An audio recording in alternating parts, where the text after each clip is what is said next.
How Sooner Start serves students birth to 3 with Christy Landis, Sooner Start Assistant Program Manager.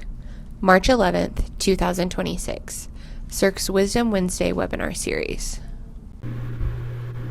Hi, and welcome to this month's Wisdom Wednesday webinar hosted by the Special Education Resolution Center. I'm Alyssa Hullaby, the Program Manager for Cirque, and I will be introducing our guest presenter today and facilitating the discussion through monitoring the chat and the Q&A for any questions or comments for our presenter. Today, our webinar is How Sooner Start serves students from birth to 3 years, and we have Christy Landis, the Assistant Program Director with Sooner Start, and she's going to be sharing information with us about those services provided to families. Christy, you can go ahead and share your screen to get started, and I will monitor the chat and the Q&A for any questions. There we go. Can everybody see my presentation? Yeah. Okay, perfect.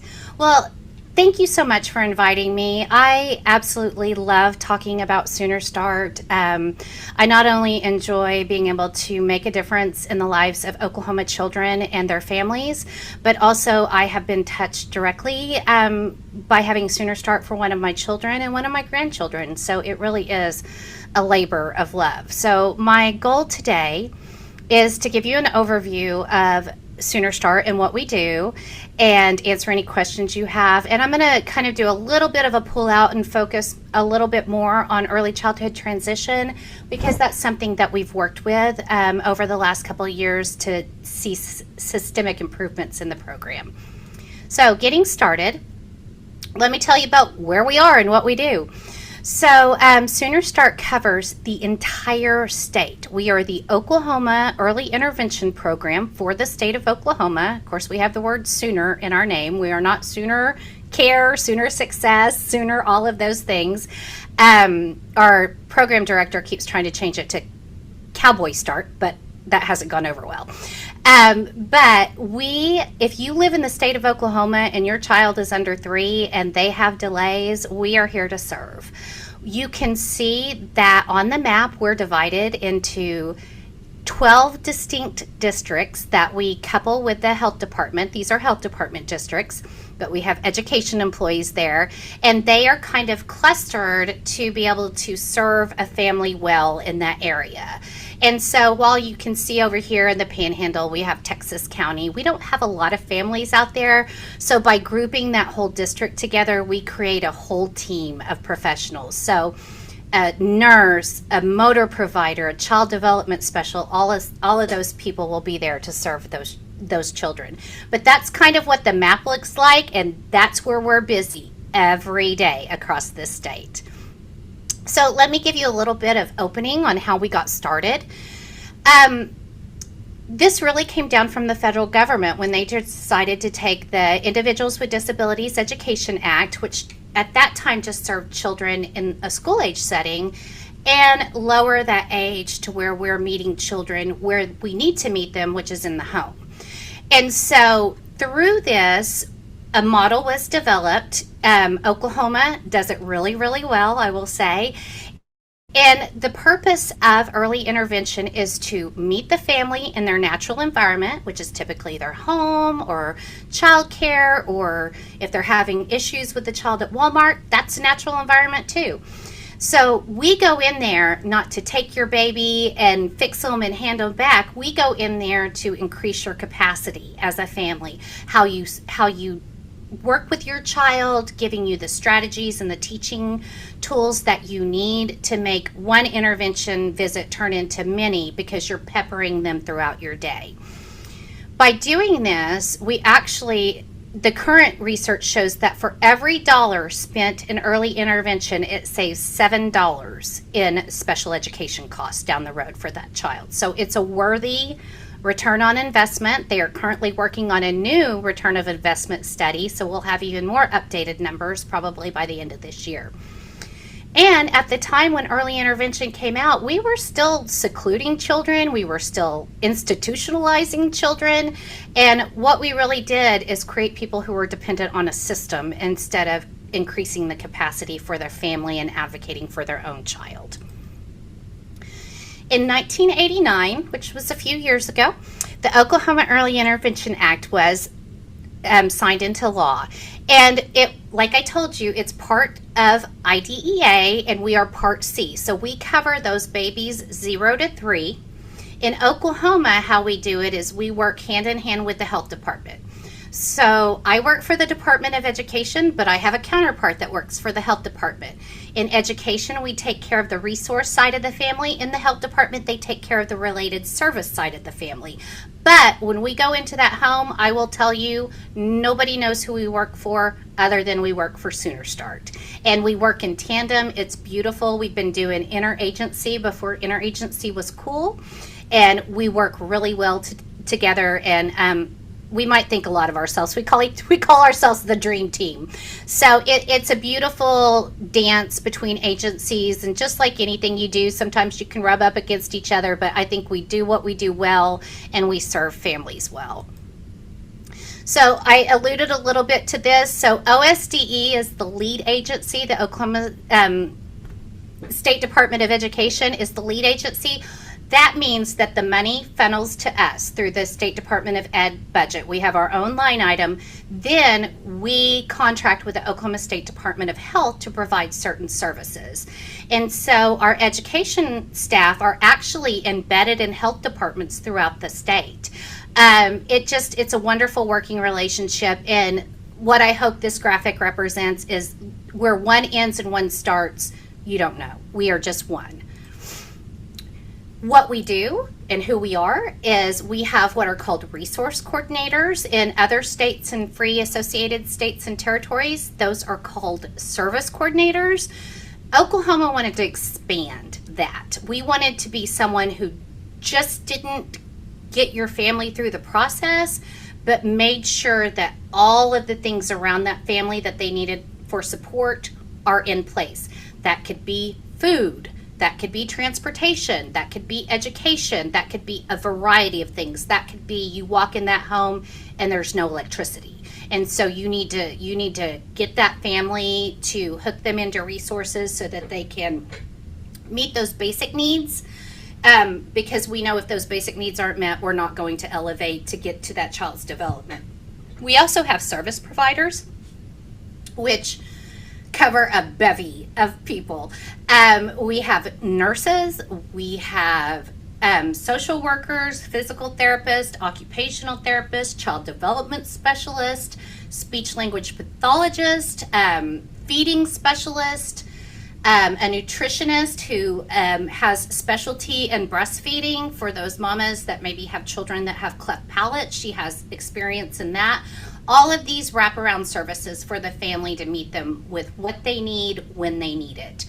So in terms of supervision, the education staff are supervised in those 12 areas by what are called program managers, and they act as like local leadership where they monitor all their data, they make sure that the family's needs are being met, and then they report to the state office if there's anything in that area that we need to come in and help. Maybe they're experiencing a staffing shortage or something like that, that we can pull resources throughout the state, because those district lines aren't, they're not gated. We help each other across the state when we need help.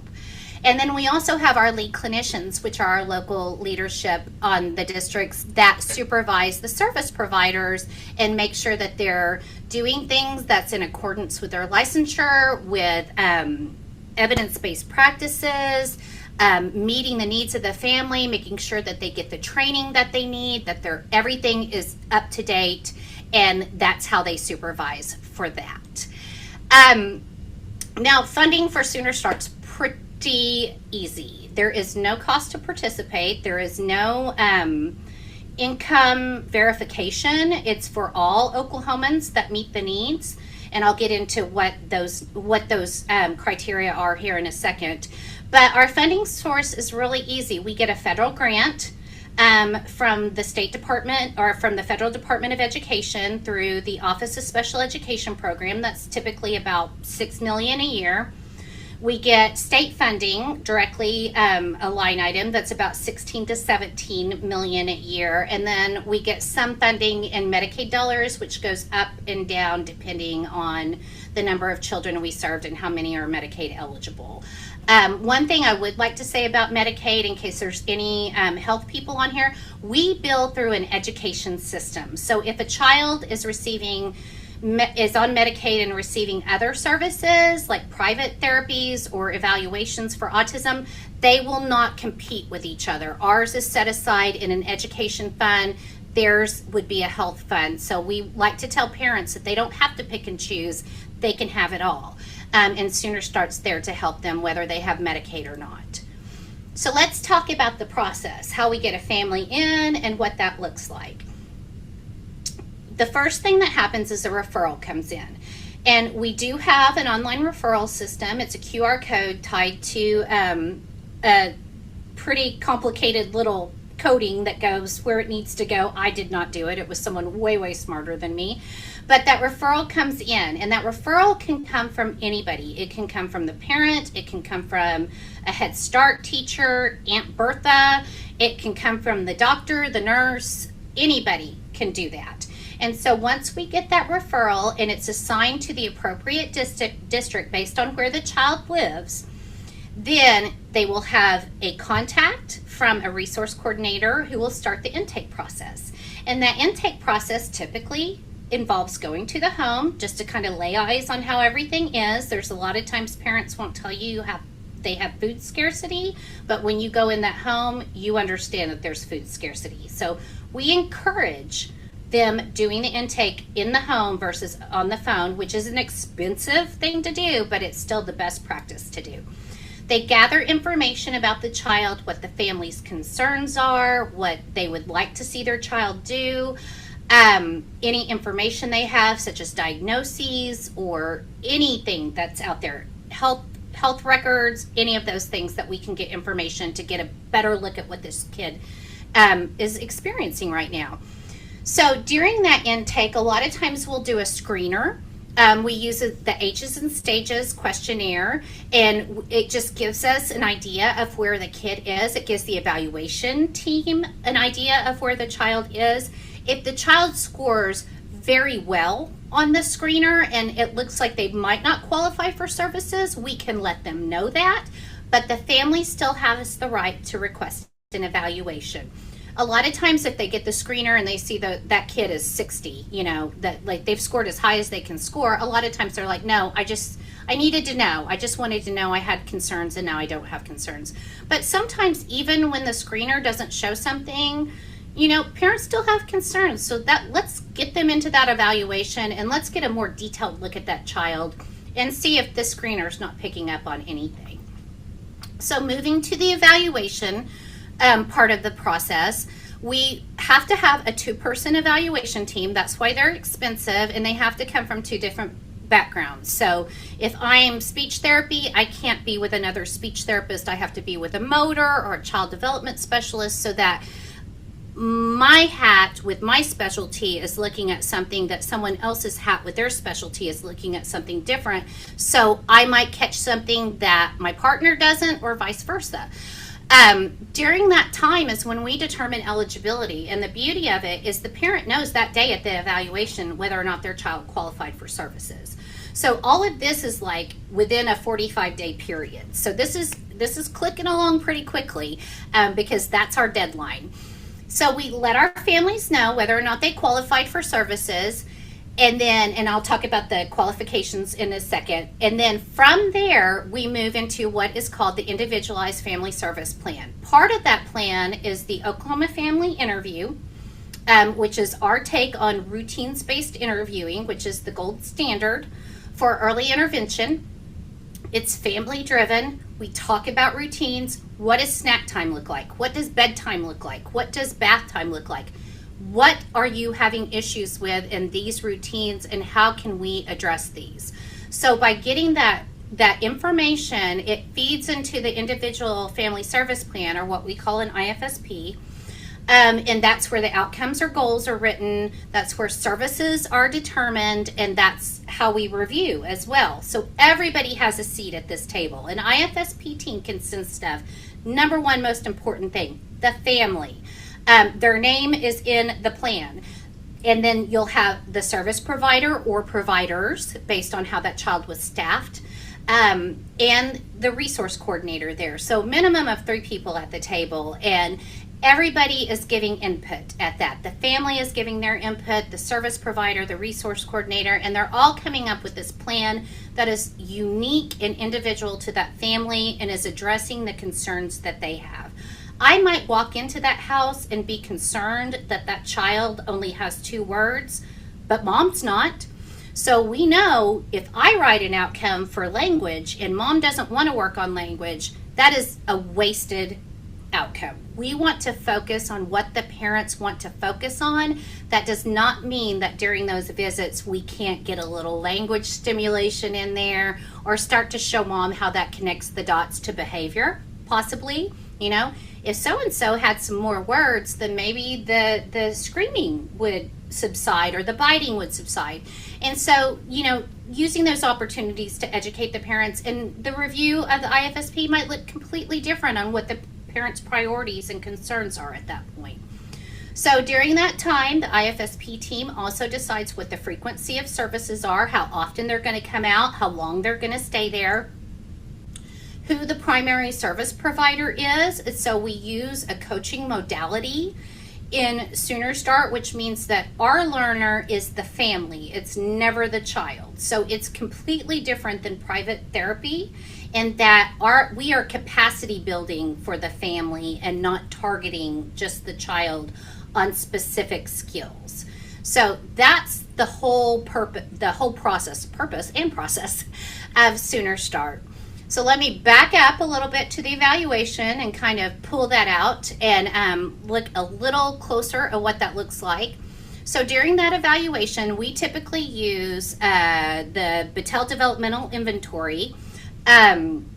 We have other tests we can do, but BDI encompasses all of the different domains which we are required to look at. We can't be targeted like schools. We have to test on every domain and 2 tests in the area of concerns.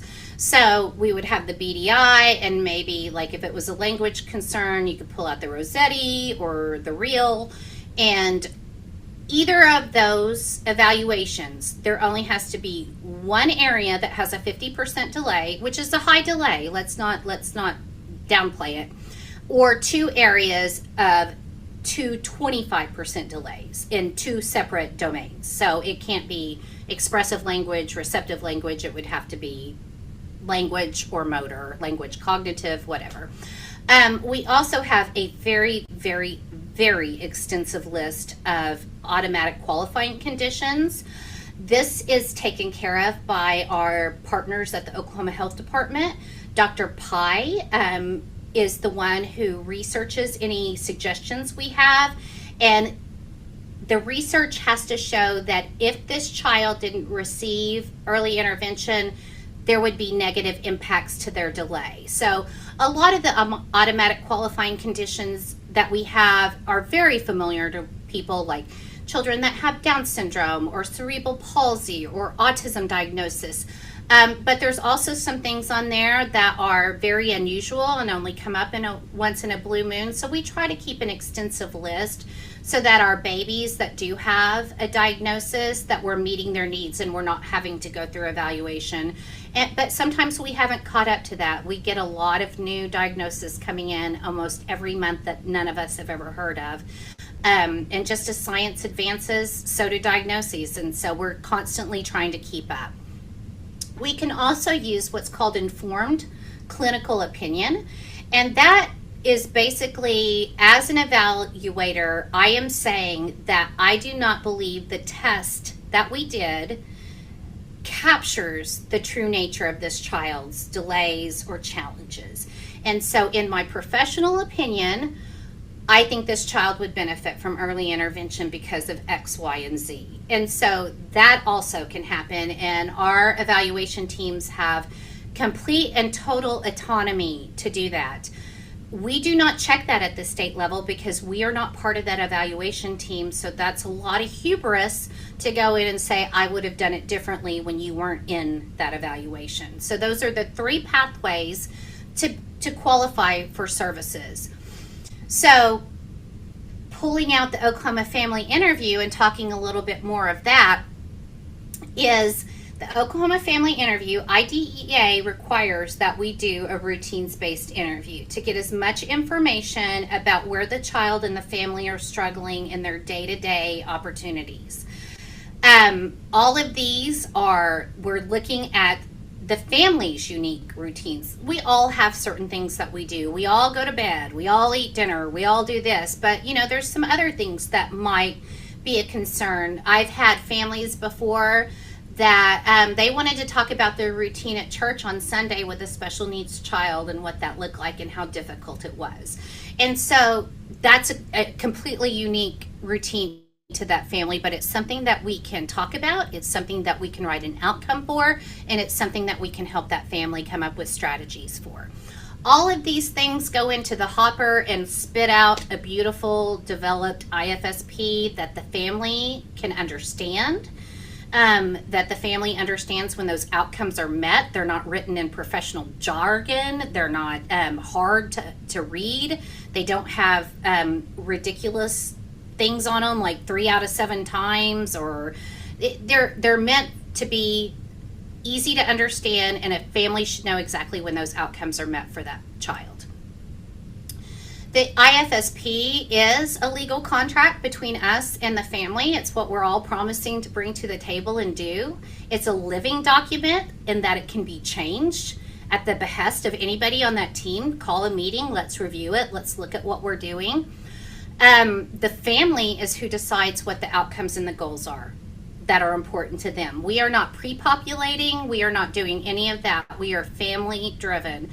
It also gives the family a plan or structure for what they would like to see happen with their child. What does 6 months from now look like? What should 12 months from now look like? It serves the entire family. I have written outcomes for a mother to graduate with her bachelor's degree, and she did. Yay. But it doesn't have to be targeted to the child. So it can be an outcome that mom or dad want to hold themselves accountable to. The service delivery at that time is decided. That doesn't mean it can't be reviewed, but we do review these at a minimum every 6 months, and every year we write a whole new one. So let's talk about some of the things the feds demand of us. They demand that we have good, tight timelines that we measure every year and report back to them. Our own deadline is that we expect contact with that family and everything scheduled within 10 days. I will tell you, most of the time it happens much, much quicker than that. Most of the resource coordinators have made family contacts within 24 to 48 hours. Within 45 calendar days, we've defined whether the child is evaluated, eligible, and that IFSP is developed and ready to go. Once that IFSP is developed, we have 15 business days to get that first service delivery out there. I will tell you that most of the time it happens much quicker than that. The feds expect 100% compliance on that. We very rarely get it, but I will tell you we exist in 97, 98, 99% territories, which is pretty impressive. So how does this all work together? So the collaboration is between the family and that baby under the age of 3 that we're working with, and Sooner Start coming together. The primary service provider, which is the tip of the spear of our team, is in there to coach the family. But that provider has an entire team, a multidisciplinary team behind them that can coach the provider. And there's a lot of latitude there too. So if I go out as a speech therapist, but there's some motor issues, I go back to my team and I'm like, this is what I'm experiencing while I'm talking to the motor provider, and he or she is saying, you know what, I can give you some strategies and you try those, or what you're telling me, I need to lay eyes on this child, so I will be with you at the next visit. And then that's where decisions are made again. Does this person need to come on? Is this a greater priority? And the speech therapist needs to come off. Do they need to couple together and work, or is that too much for the family? So all of those decisions are made on the family's couch. And going down even deeper in that funnel, the primary learner, like I said before, is always the adult, never the child. I will tell you, when my kid was in Sooner Start, if they would have taken him out of the room or done something like that, he was nonverbal. There was no way I was going to know what happened in there. But by equipping me, I could equip my child. So the whole system starts with child and family outcomes being developed, building that family's competency and confidence in what they're doing with the support from Sooner Start, and all of that wheel just keeps turning. And that's how we go forward with our families. So when I talk about how we provide services and that family coaching method, a lot of people, let's just be honest, we live in a society where more is more. And so when you come out and you tell families, well, I'll be here once a week or once every 2 weeks and for an hour, and I'm going to equip you and I'll check in with you, they're like, oh, whoa, whoa, whoa. But what I want you to look at is this picture. So that picture right there of that flower in red, that represents one EI visit.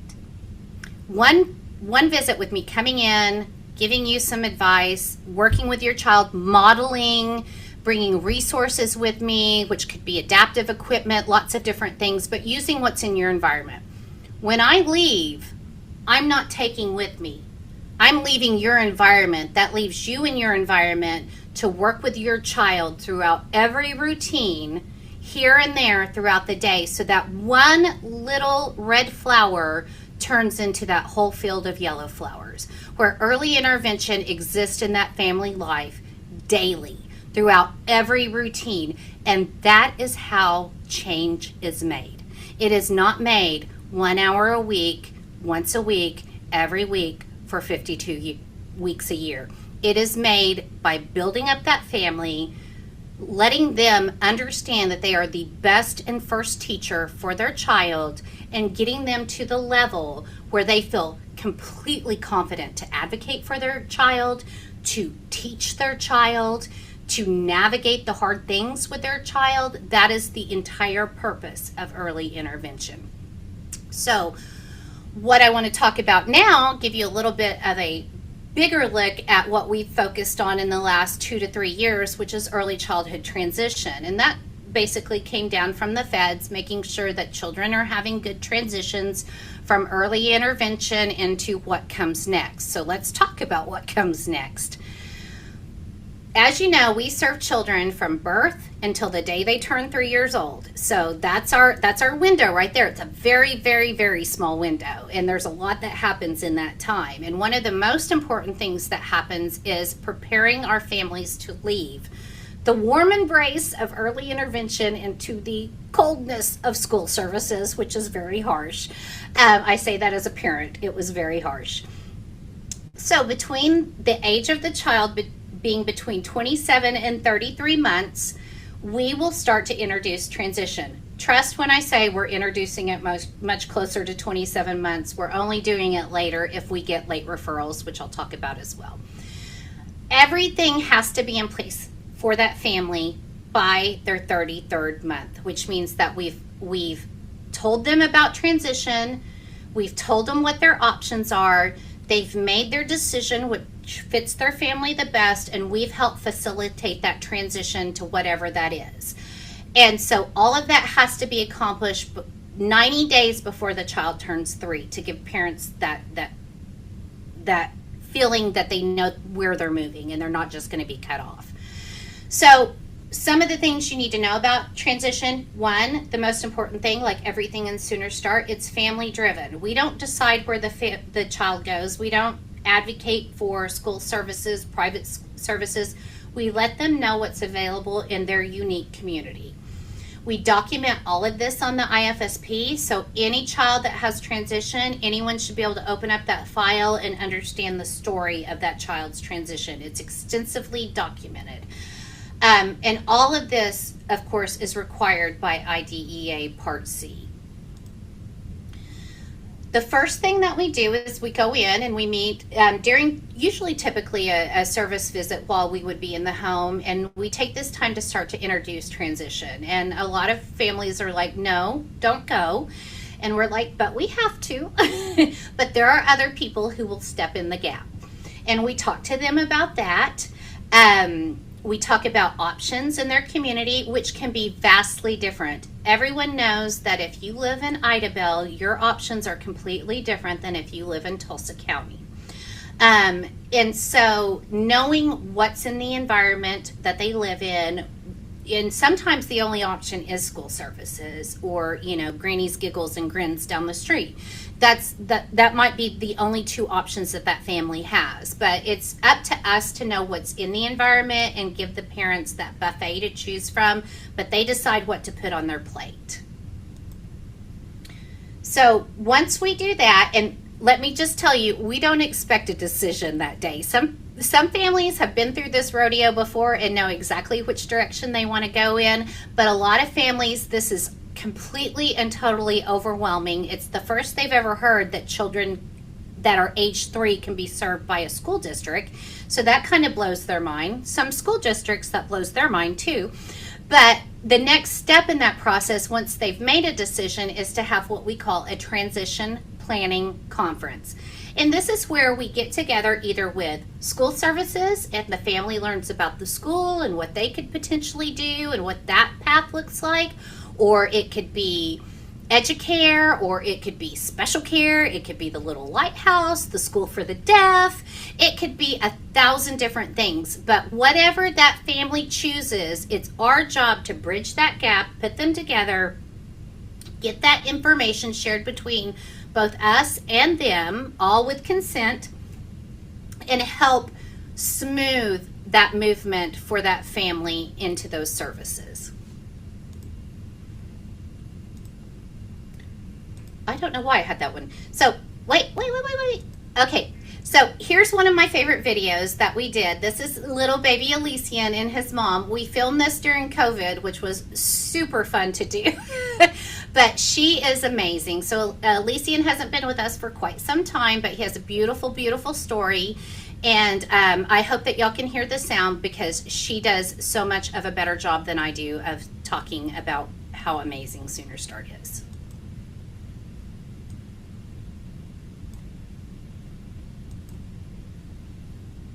Oh,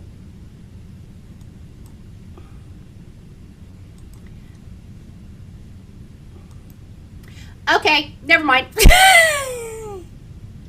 I couldn't get the audio to work, but I will tell you that on our website at oklahoma.gov/education, on the Sooner Start portion of that, we do have this video. It's 2.5 minutes long. It's absolutely wonderful. It just, since I can't share her story, let me share mine. So my son is now 25 years old, so it's been a hot minute since we've been in Sooner Start. But my background is special ed. My background is early childhood. And I had a child that I could not figure out. He was a mystery, a riddle, an enigma. And finally I was like, you know what? I need to call Sooner Start. And I did it a little later than I should have. They came out, of course, Eric qualified for services, and we had the most wonderful therapist, Benny Cruz, come into our home weekly. She was an amazing person, and I will tell you that when you have a child that doesn't quite present like you were expecting, there's a sadness there, a mourning of what you thought your kid was going to be. And it's hard. It's really hard. And at times it's very, very dark. And to have someone who has taken the time to build a relationship with you, who's coming into your home, which is a very intimate thing to do, who will sit next to you while you cry and express your fears of your child never having friends, driving a car, going on a first date, having a wife, having children, all of those things. And someone to listen and say, it's going to be okay. I see the light for you. You can't see the light right now, but I see it for you. And that was such a beautiful gift to be given. And I will tell you now that my son is 25 years old, graduated with honors. He is amazing. He's a media specialist, loves his job. He's everything that I wanted him to be, that I was scared that he wouldn't. And I will tell you right now, it would not have happened in the manner it happened if not for Sooner Start, and especially if not for Benny Cruz being there for me. So that, my friend, is why I do what I do. So I absolutely love this. Thank you so much for sharing. I was like enraptured the whole time. It was so good. Thank you. thank you. So I do not see any questions from participants in the Q&A or the chat. Okay. But I kind of want to share some experiences as well. Like just Okay. I wanted to Sooner Starts horn as well. So in my background, I was a special ed director before I joined Cirque, and very small district, very rural community. And I had very few kids who came to me from Sooner Start, but the children who did, I was like, they made it easy for me as well. Like Sooner Start made it easy for the district to do things. And I'm like, I wish every 3-year-old who came to me who needed services had this. And so I would start referring as well, like, please go talk to them.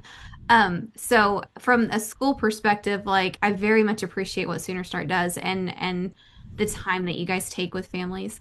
But then also from a personal experience, like we have a daughter that we recently adopted out of foster care, and Sooner Start came in. She was referred by the medical professionals just because of her birth history. And they came in and they were lovely people to talk to. We didn't have to use services, but I appreciated the time that they took to come see us as parents and to make us feel comfortable as well, because that was a scary journey in and of itself. So thank you guys for what you do. Well, I'm glad you brought that up, because we do partner really well with the Department of Human Services. They have their own secret referral line, the VIP line, because we understand that those babies are at such high risk coming in. A lot of them are born drug addicted or have been taken out of really kind of some horrible circumstances. And what makes me, we always hear how bad Oklahoma is all the time. What makes me very proud is we do EI really well. We don't serve as many kids as we do, but we do it well. And I will tell you that a lot of my counterparts throughout the nation are like, oh, we need to learn how to partner with our DHS people. And I'm like, oh, we already do that. I can give you some hints. And so a lot of those kids, they might need service. They might not need services like your baby did, but at least you know about them now if something were to come up, and you have a better idea at the developmental level and what you should look for and be concerned about, and what are things that are just typically developing things that kids do. So thank you for sharing that. I love hearing. I've been at the Capitol all day with our parents. It's Advocacy Day for Sooner Start, which is awesome. And hearing all of their stories, I'm just full of all the love and happiness and joy right now. So it's a beautiful day. Good. I'm so glad. Let me see. Let me look at my other questions that I had that maybe did not get answered through your presentation.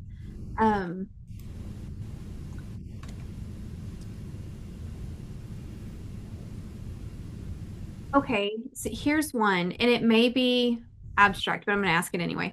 Okay. For families that are new to Sooner Start, what is either a single most important outcome you would want for their child or family in the first 90 days? So do you have a specific answer for that, or is it just different for everyone? It is different for everyone, but I think like in a overall theme, what I would say is that I would want that IFSP to reflect the concerns and the priorities of that family. No matter what I think about them, and no matter what I think they should be, that's that's one of the things about working for Sooner Start. You humble yourself very quickly because you aren't the expert in the room. The family is the expert in the room. You are there to provide support and guidance and what you know, but you don't know that baby as well as they do, and so giving them that gift and not usurping that, because a lot of times we get young mamas. I was raised by a young mama, and it's real easy for those women to have their children like, you're not old enough, and to build that capacity is to give that family a gift for the rest of their life. And so I think that's what I want them to have in the 90 days, is to walk away knowing, one, I can do this.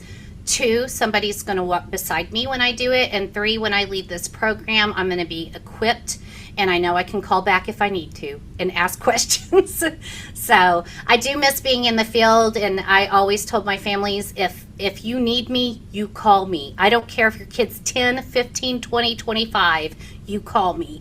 And so it's a wonderful thing. It's somebody said Sooner Start is about relationships with families, relationships with community partners, relationships with schools, relationships with each other, and it really is true. It's a feel-good program. So if any of y'all looking for a job,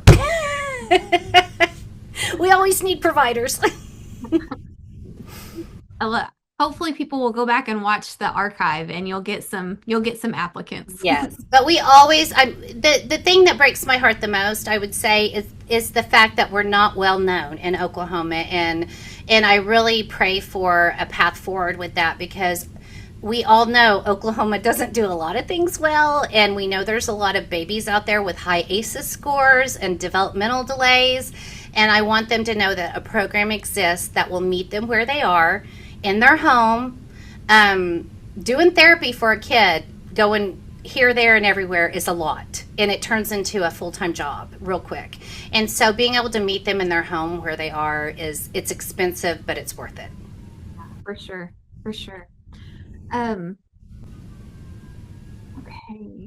Okay. I'm gonna cut my questions off after this one. But Okay. Thinking about that transition meeting from home to school when that baby's close to 3, what is like the biggest piece of advice that you would give to a parent who has some big hesitations, like who's really worried about their child going to school? I would approach it from a personal point of view, because that was a big issue with me. Like when my child did qualify for the 3-year-old developmental program, which, like I didn't even, I'm like, that's a thing. Right. And I was in early childhood special ed.